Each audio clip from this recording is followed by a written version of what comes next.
You mentioned semaglutide, and there's a couple of questions about legally advertising or using generic compounded semaglutide. And I know all of my semaglutide info has been coming from you because you follow all the lawsuits and what's happening around the country. Yeah, semaglutide. I was just talking to someone about it just before this webinar.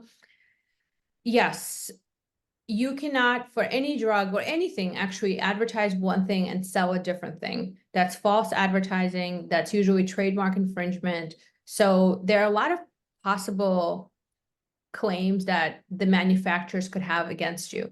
What happens practically is, if the drug is not a high priority for the manufacturer, or if it's not a big money maker and they're not like losing tons of money by you doing whatever it is that you're doing, a lot of the times they may not come after you. Like one example of that may be Kybella, for example. A lot of people do PCDC and other things. Technically, if you're advertising Kybella and you're doing this other thing, this is the same issue as with, semaglutide and Wegovy or whatever.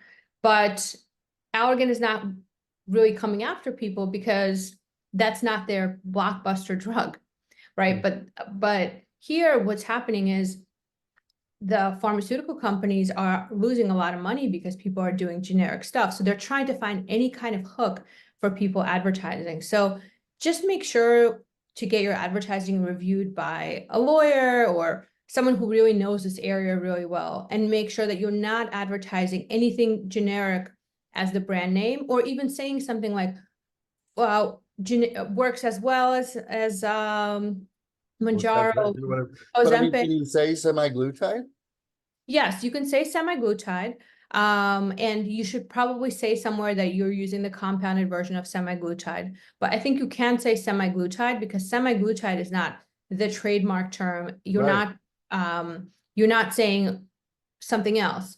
But even if you're saying semaglutide, I would say, to, in the abundance of caution, to also somewhere mention that it's a compounded version, that it's not FDA approved for this particular thing.